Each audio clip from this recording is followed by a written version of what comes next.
एक शांत और मेहनती छात्र जो 12 साल की उम्र में अमेरिका से लखनऊ आया और सेंट फ्रांसिस कॉलेज में उसने न बस हिंदी सीखी बल्कि खुद को एक बेहतरीन लीडर के रूप में भी साबित किया।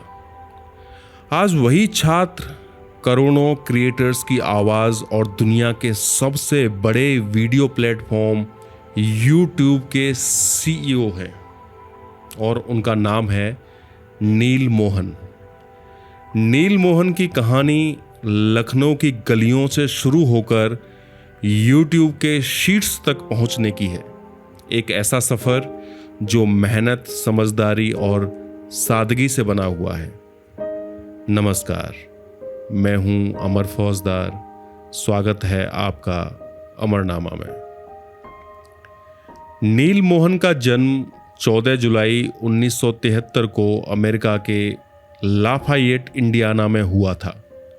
उनके पिता आदित्य मोहन 1970 के दशक की शुरुआत में अमेरिका गए थे, जहां उन्होंने पर्ड्यू यूनिवर्सिटी से सिविल इंजीनियरिंग में PhD की और कुछ सालों बाद जब नील करीब 12 साल के थे, उनका परिवार निजी कारणों से अमेरिका से लौटकर लखनऊ आ गया और इसका प्रभाव सबसे ज़्यादा नील पर पड़ा।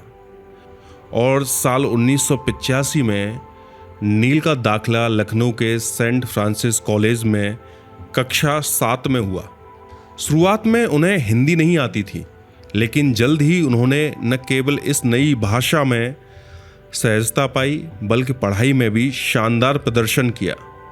बोर्ड परीक्षाओं में उनके अच्छे नंबर आए और उनका आत्मविश्वास भी बढ़ा। उनके क्लासमेट रहे शांतनु कुमार उन्हें एक संकोची लेकिन फोकस्ड छात्र के रूप में याद करते हैं, जबकि उनकी टीचर निशी पांडे कहती हैं कि उनमें कम उम्र में ही एक अलग चमक और नेतृत्व की झलक दिखती थी। यही गुण आगे चलकर उनकी पहचान बने।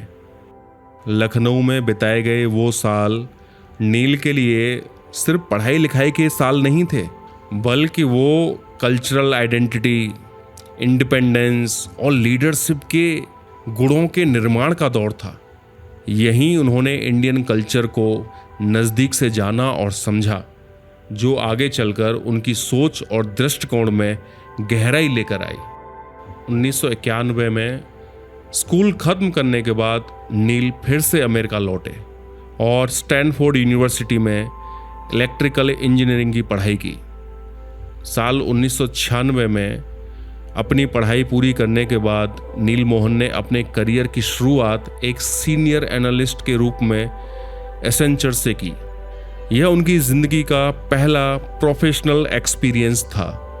एसेंचर में उनका काम सिर्फ डेटा देखना भर नहीं था, बल्कि बिजनेस की जड़ों तक जाकर उनकी समस्याओं को समझना, उनके लिए समाधान खोजना और फिर वो समाधान व्यवहार में लाना था।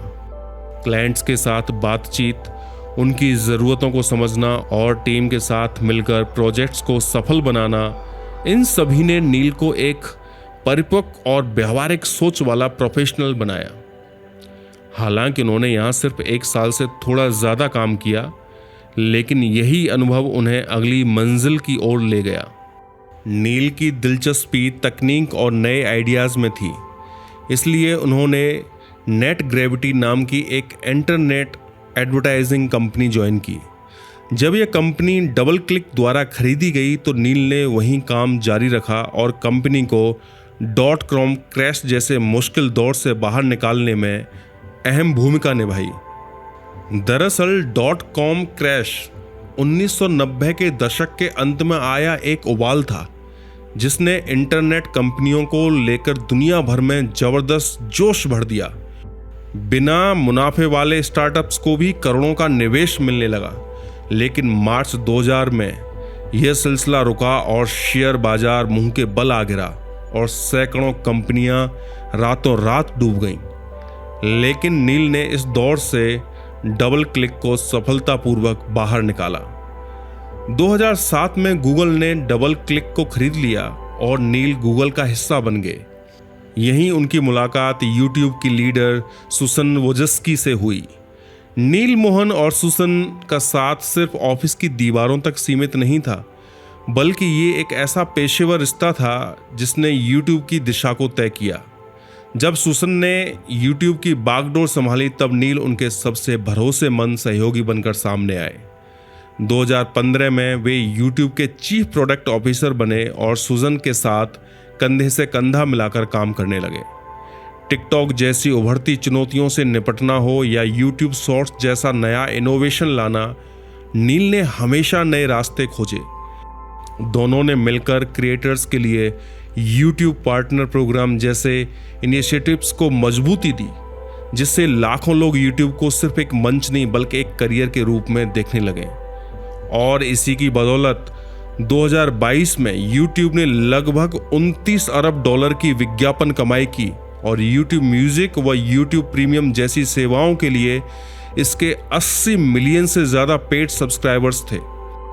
सुजन वोजस्की के नेतृत्व में यूट्यूब ने खुद को एक महज वीडियो शेयरिंग प्लेटफॉर्म से आगे बढ़कर यूट्यूब म्यूजिक, यूट्यूब टीवी और यूट्यूब प्रीमियम जैसी सेवाओं के जरिए एक बहुआयामी डिजिटल प्लेटफॉर्म के रूप में स्थापित किया। फरवरी 2023 में जब सुजन ने यूट्यूब छोड़ने का फैसला लिया तो उन्होंने पूरी आस्था और आत्मविश्वास के साथ नील को नेतृत्व सौंपा। उनका कहना था कि नील वो हैं जो न सिर्फ यूट्यूब को समझते हैं बल्कि इसे आगे ले जाने का विजन भी रखते हैं। 2023 में नील यूट्यूब के सीईओ बने। 2 साल बाद उन्होंने भारत में यूट्यूब का पहला क्रिएटर समिट आयोजित किया। वहां उन्होंने भारतीय क्रिएटर्स से मुलाकात की और अपनी जीवन के किस्से भी साझा किए। उन्होंने बताया कि कैसे बचपन में वो रात को दोस्तों के साथ क्रिकेट देखते थे, चुपके से जलेबी खाने निकल जाते थे और बॉलीवुड फिल्मों के दीवाने थे। उन्होंने बताया कि उनके पसंदीदा अभिनेता आमिर खान हैं और कयामत से कयामत तक उनकी सबसे फेवरेट फिल्मों में से एक है। You know, I've watched my share of Bollywood movies. One of the first ones I remembered, which was like the big sort of coming of age hit. Now I'm going to literally, you can guess exactly how old I am, was QSQT. How many folks remember that when that came out? So that was a कयामत से कयामत तक। yeah, Bharat में connected TV की viewership 4 गुना बढ़ चुकी है और YouTube नए AI tools जैसे मल्टी ट्रैक ऑडियो और ड्रीम स्क्रीन पर काम कर रहा है। नील की जिंदगी सिर्फ टेक्नोलॉजी तक सीमित नहीं है। उनकी पत्नी हेमा सरीन मोहन सामाजिक और गैर लाभकारी क्षेत्रों में काम करती हैं। नील खुद भी स्टिच फिक्स और 23andMe जैसी कंपनियों के बोर्ड मेंबर हैं, जहां वो हेल्थ और इनोवेशन से जुड़े प्रोजेक्ट्स में योगदान देते हैं। काम से परे नील और उनकी पत्नी अपने 3 बच्चों के साथ समय बिताना काफ़ी पसंद करते हैं।